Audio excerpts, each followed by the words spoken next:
Go.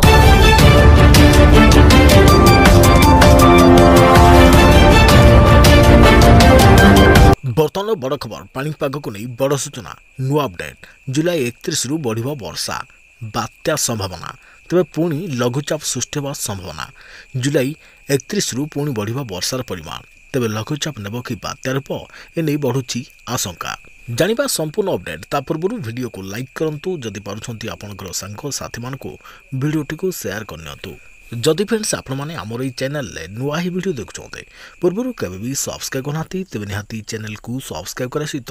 पाखर आसुवा bell icon को बजाय रखता तेज जुलाई 26 तारिख में उत्तर बंगोपसागर और संलग्न पश्चिमबंग उपर एक घूर्णिबल सृष्टि हो पारे बोली पाणीपाग विभाग पक्षर पूर्वानुमान कर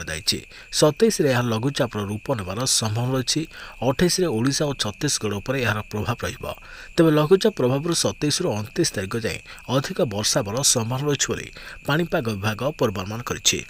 27 तारिख किसी स्थान में स्वल्प वर्षा हेब 28 तारिख में अनेक स्थान में स्वल्प मध्यम धरण और 29 में बहु स्थान में मध्यम परिमाण वर्षा हेबार संभावना रही दक्षिण ओडिशार किसी स्थान में प्रबल वर्षा हेबार संभावना रही जीएफएस मॉडल अनुसार अगस्ट में उत्तर बंगोपसागर उपर पुणी एक घूर्णिबल सृष्टि हो पारे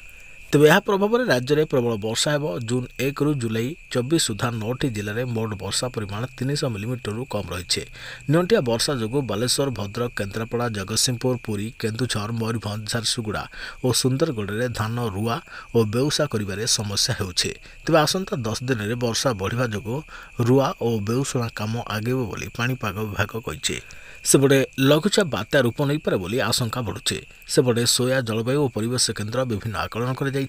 जुलाई 27 तारिख जाए राज्य में अधिक वर्षा हेब ओडिशा और पश्चिमबंग सीमा और उत्तर पश्चिम बंगोपसागर सृष्ट घूर्णिबल प्रभाव में वर्षा लग रही तेज 30 और 31 तारिख बेलू पुणी एक घूर्णिबल सृष्टि हो उत्तर और मध्य ओडिशा समेत अनेक स्थान में भल वर्षा हो 25 रु 27 तारिख जाए वर्षा लग रही तेज 28 रु 30 तारिख जाए सामान्य कमिब 31 रु पुणी बढ़ वर्षा पाणीपाग विभाग पूर्वानुमान अनुसार आज कटक जगतसिंहपुर और केन्द्रापड़ार किसी स्थान में प्रबल अति प्रबल वर्षा हो पारे एसबू जिलार विभिन्न स्थान में 70 रु 200 मिलीमीटर वर्षा संभव रही अनुगुल पुरी खोर्धा नयगढ़ बौद्ध सोनपुर ढेंकानाल कंधमाल बलांगीर और बरगढ़ में प्रबल वर्षार संभव रही तेज आसंता काली मालकानगिरी कोरापुट नवरंगपुर और रायगढ़ में प्रबल अति प्रबल वर्षा हो पारे पाणीपाग विभाग आकलन करिछि।